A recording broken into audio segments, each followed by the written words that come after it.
বেগম জিয়া আমাদেরকে বলেছেন অনেক সময় যে দেখেন হুজুর, আমরা ইসলাম প্রতিষ্ঠার রাজনীতি আমরা করি না, তবে আমাদের পরিষ্কার অবস্থান হলো এই যে আপনারা যদি ইসলাম প্রতিষ্ঠা করবার জন্য দেশে রাজনৈতিকভাবে সামনে অগ্রসর হয়ে যেতে পারেন, আমাদের বিএনপির পক্ষ থেকে সহযোগিতা পাবেন, বিরোধিতা পাবেন না।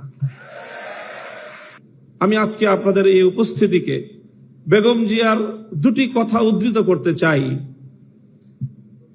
যখন 5ই আগস্ট ছাত্র গণ অভ্যুত্থানের মধ্য দিয়ে বাংলাদেশের মানুষের বুকের উপর থেকে জগদ্দল পাথর, ইতিহাসের বর্বরতম নৃশংসতম শাসক লেডি ফেরাউন খ্যাত শেখ হাসিনা উৎখাত হলো এবং বাংলাদেশ তার ফ্যাসিবাদ থেকে মুক্ত হলো, ঠিক 5ই আগস্টের একদিন পরে বেগম জিয়াকে হাসপাতালে দেখতে যাওয়ার সুযোগ আমার হলো এবং সেখানে ডক্টর জাহিদ সাহেবের বদান্যতায় দীর্ঘ সময় একান্ত সাক্ষাতে ওনার সঙ্গে কথা বলার সুযোগ হলো।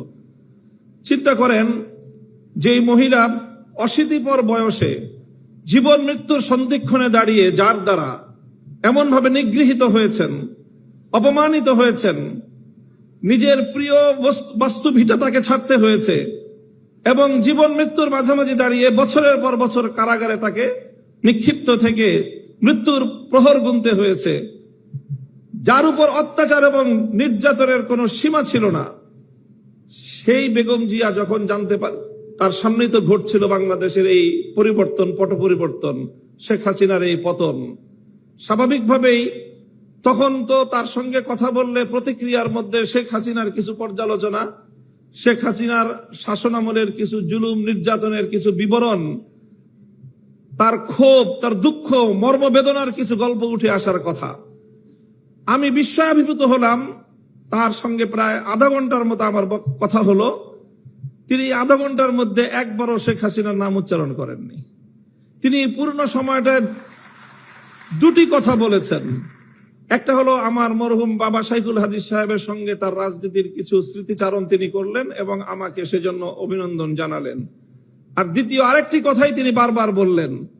তিনি বললেন যে আপনাদের কথা মানুষ শুনে, আপনারা মানুষকে গিয়ে বলেন, দেশের জনগণকে গিয়ে বলেন, কেউ যেন দেশের সম্পদ নষ্ট না করে। এই সম্পদ তো আমাদের, গণভবন, প্রধানমন্ত্রীর কার্যালয় সহ এই রাষ্ট্র আমাদের। মানুষকে শুধু একটা কথা বলেন, যেন কেউ এই রাষ্ট্রের কোনো সম্পদ নষ্ট না করে।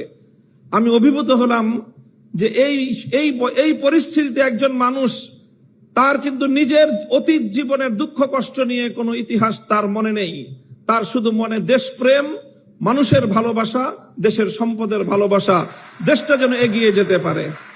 আমি মনে করি যারা জাতীয়তাবাদী রাজনীতি করেন, জাতীয়তাবাদী দলের, আপনাদের সকলের আপনাদের নেত্রী থেকে এই দেশপ্রেমের শিক্ষা গ্রহণ করা উচিত এবং সেভাবেই দেশকে ভালোবেসে দেশকে গঠন করার জন্য আত্মনিয়োগ করা উচিত। এবং আমি ওনার ব্যক্তিগত জীবন এবং তার অর্থনৈতিক স্বাবলম্বিতা সম্পর্কে যে তথ্য আমরা জানি, সেটা আসলেই বিস্মিত হওয়ার মতো যে 3 বার বাংলাদেশের রাষ্ট্রপ্রধান, প্রধানমন্ত্রী থাকা পরেও তার অর্থনৈতিক যে সক্ষমতা, তার যে সাধারণ মাত্রা, সেটা বিস্মিত হওয়ার মতোই।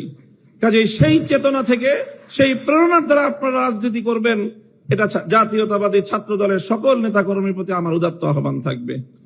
দ্বিতীয় আরেকটি কথা আমি বেগম জিয়ার উদ্ধৃতিতে আজকের এই মঞ্চে আমি উচ্চারণ করতে চাই। দেখেন, দীর্ঘ একটা সময় একসঙ্গে আমরা যুগপৎ রাজনীতি করেছি, জোটবদ্ধ রাজনীতি করেছি, আন্দোলন করেছি, সরকার গঠন করেছি। আমি একটি ঐতিহ্যবাহী রাজনৈতিক, ধর্মীয় রাজনৈতিক পরিবারের সন্তান।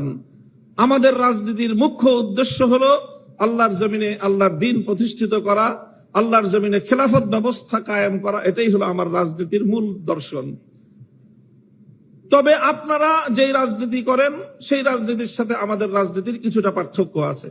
সেই পার্থক্যের জায়গাটুকুও বুঝতে হবে এবং সেখান থেকে আপনাদের দায়িত্ব এবং ভূমিকার কথাও আমি বলছি, আমার বক্তব্য দিয়ে নয়, বরং আপনার নেত্রীর উদ্ধৃতি দিয়ে। বেগম জিয়া আমাদেরকে বলেছেন অনেক সময় যে দেখেন হুজুর, আমরা ইসলাম প্রতিষ্ঠার রাজনীতি আমরা করি না, তবে আমাদের পরিষ্কার অবস্থান হলো এই যে আপনারা যদি ইসলাম প্রতিষ্ঠা করবার জন্য দেশে রাজনৈতিকভাবে সামনে অগ্রসর হয়ে যেতে পারেন, আমাদের বিএনপির পক্ষ থেকে সহযোগিতা পাবেন, বিরোধিতা পাবেন না।